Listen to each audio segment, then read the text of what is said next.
Shalom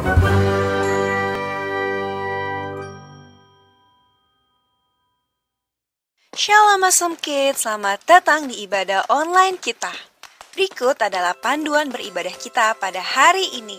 Yang pertama, adik-adik, mari kita persiapkan diri kita dan pakailah pakaian rapi dan juga sopan. Yang kedua, adik-adik, saat ibadah dimulai jangan tiduran ya, tapi kita mau duduk dengan baik. Jika adik-adik sedang sakit, boleh ibadah di tempat tidur ya.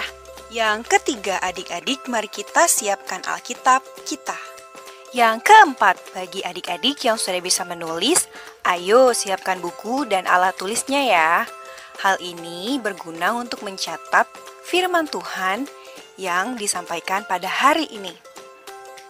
Yang kelima, adik-adik semua ikut menyembah dan memuji Tuhan ya dengan semangat. Yang keenam, adik-adik yang mendengarkan firman Tuhan, kita mau duduk dan jangan jalan ke sana sini ya. Dan juga jangan mengobrol. Yang ketujuh, adik-adik ikut berdoa bersama-sama juga ya. Selamat beribadah. Tuhan Yesus memberkati. Shalom, Prince and Princess, apa kabarnya hari ini? Dahsyat, luar biasa, yes. Nah, sebelum kita mau memulaikan ibadah kita, mari sama-sama kita mau lipat tangannya dan kita berdoa. Kami bersyukur buat anugerah Tuhan, kebaikan Tuhan dalam hidup kami, karena hari ini kami boleh beribadah kepada Tuhan. Sebelum kami mau memulaikan ibadah kami mau memuji Tuhan, kami mau menyembah Tuhan. Berkaryalah Roh Kudus dalam ibadah kami di hari ini. Dalam nama Tuhan Yesus kami berdoa, haleluya, amin. Nah, Prince and Princess, mari sama-sama kita mau bangkit berdiri. Kita mau nyanyikan lagu ini, bahwa ada sukacita di hatiku.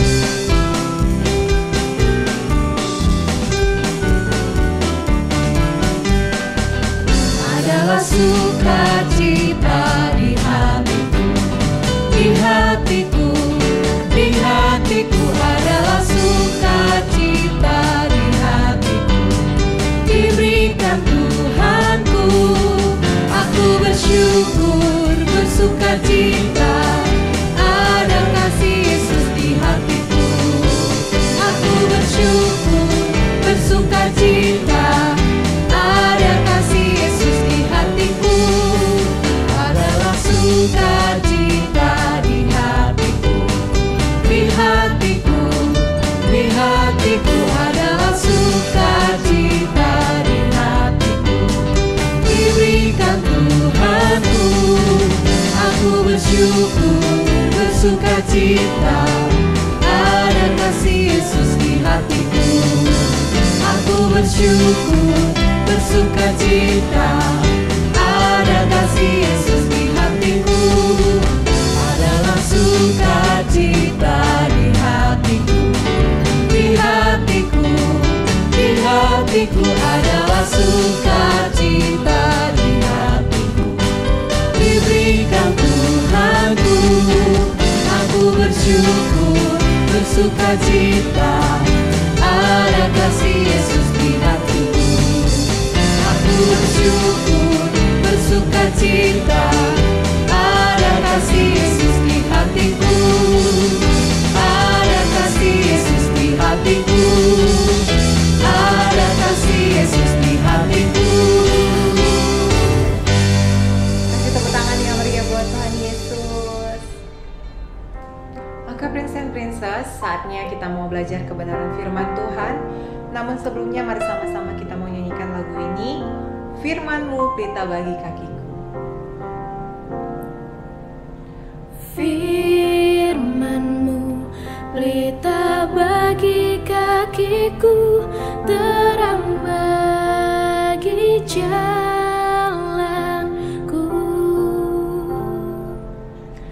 Firman-Mu pelita bagi kakiku, terang bagi jalanku. Waktu ku bimbang dan hilang jalanku, tetaplah Kau di sisiku. dan takkan ku takut asal kau di dekatku besertaku selamanya. Oh, firman-Mu pelita bagi kakiku, terang bagi jalanku. Firman-Mu pelita bagi kakiku, terang bagi jalanku, terang bagi jalanku, terang bagi jalanku.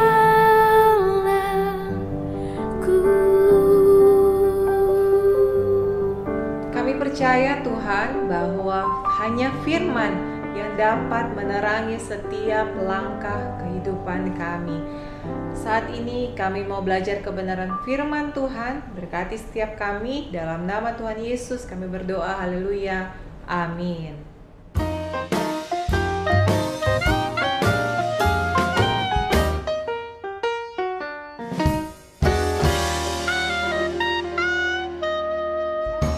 Nah, Prince and Princess, di minggu ini kita akan mengadakan review pembelajaran kita selama sebulan. Dimulai dari minggu pertama, minggu kedua, minggu ketiga, dan di minggu yang keempat ini yaitu review. Mari kita saksikan bersama.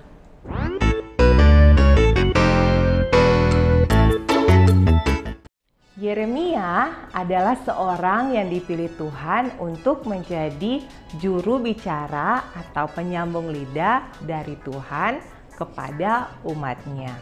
Yeremia telah ditetapkan, Yeremia telah dipilih sejak Yeremia masih dalam kandungan ibunya.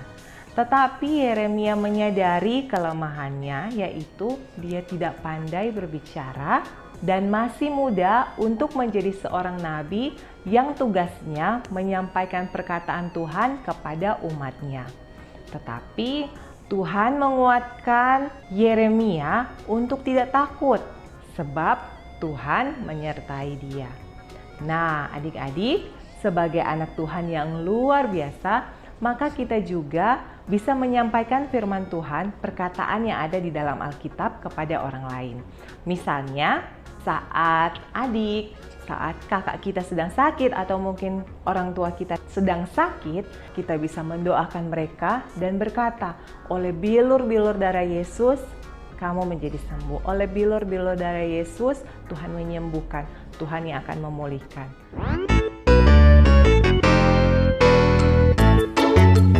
Arti nama Yehezkiel adalah kekuatan dari Tuhan. Kekuatan yang menguatkan, atau dalam kata lain berarti Tuhan adalah sumber kekuatan kita. Itu arti nama dari Yehezkiel. Tuhan adalah sumber kekuatan kita. Nah, karena itu kita sebagai anak-anak Tuhan harus selalu percaya bahwa Tuhan Yesus selalu ada untuk menguatkan kita. Nah, pada suatu hari adik-adik semua, Yehezkiel diutus oleh Tuhan untuk datang ke bangsa Israel. Karena pada waktu itu bangsa Israel adalah bangsa yang keras kepala, bangsa yang durhaka terhadap Tuhan. Nah, tentu saja itu bukanlah hal yang mudah untuk Yehezkiel. Namun dia tahu bahwa Tuhan adalah kekuatannya. Nah, sebagai prajurit Kristus, kita harus menyadari bahwa misi utama kita adalah sebagai utusan Tuhan. Sama seperti Yehezkiel yang adalah utusan Allah dan diutus oleh Tuhan. Nah, adik-adik semua dan juga kakak, kita juga merupakan utusan Tuhan.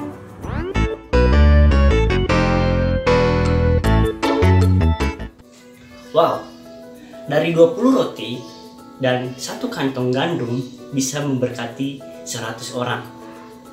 Bagi pelayan Elisa itu tidak mungkin, karena bagaimana bisa hanya 20 roti dan satu kantong gandum bisa memberikan makan 100 orang. Nah, tetapi di sini kita belajar dari iman Elisa yang berkata bahwa Tuhan pasti akan memberikan mereka makan, bahkan ada sisanya. Dari sini kita bisa melihat di situ Elisa tidak mementingkan dirinya sendiri, tidak egois, bahkan dia tidak hanya memikirkan, oh ini kan buat saya, yang lain mah nggak usah diberkati lah. Tetapi di sini Elisa melihat ada banyak orang yang perlu makan. Di situ Tuhan memakai Elisa untuk menjadi saluran berkat buat orang banyak tersebut. Dari sini kita belajar bahwa kita tidak boleh memikirkan diri sendiri. Karena kalau kita memikirkan diri sendiri, maka tidak banyak orang bergaul dengan kita. Ingat, Tuhan Yesus sudah lebih dulu mengasihi kita. Oleh sebab itu, kita harus saling menolong, saling memberi, dan kita juga harus saling membantu sesama teman kita. Nah, adik-adik, kita juga belajar dari Elisa, di mana dia tidak memikirkan diri sendiri. Orang terhormat bukan hanya jabatan yang tinggi. Orang yang terhormat bukan karena dia seorang presiden saja, tetapi dengan melakukan kebaikan, dengan tidak memikirkan diri sendiri, itu sudah menjadi orang yang terhormat. Ingat ya adik-adik, jangan egois. Nah, Prince and Princess, tadi kita sudah menyaksikan video pembelajaran kita dari minggu pertama, kedua, bahkan di minggu yang ketiga. Sebelum kita mengakhiri ibadah kita, mari sama-sama kita mau lipat tangannya dan kita berdoa. Kami bersyukur karena di hari ini Tuhan memberikan kami kesempatan untuk belajar kebenaran firman Tuhan. Biar setiap apa yang kami pelajari hari ini boleh menjadi berkat buat kami dan dapat kami praktekkan dalam kehidupan kami sehari-hari. Tuhan Yesus, hari ini kami sudah selesai beribadah kepada Tuhan, namun kami percaya Tuhan belum selesai dalam hidup kami. Kami percaya Tuhan yang akan selalu menopang, menjaga, melindungi kami, bahkan memberikan masa depan yang berhasil dan beruntung menjadi bagian kami. Kami juga berdoa buat orang tua kami, diberkatilah setiap usaha, pekerjaan yang mereka lakukan, dibuat tangan Tuhan berhasil. Terima kasih Tuhan, saatnya kami mau mengakhiri ibadah kami, dalam nama Tuhan Yesus kami berdoa, haleluya, amin. Nah Prince and Princess, ibadah kita telah selesai dan sampai jumpa di ibadah minggu depan. Tuhan Yesus memberkati.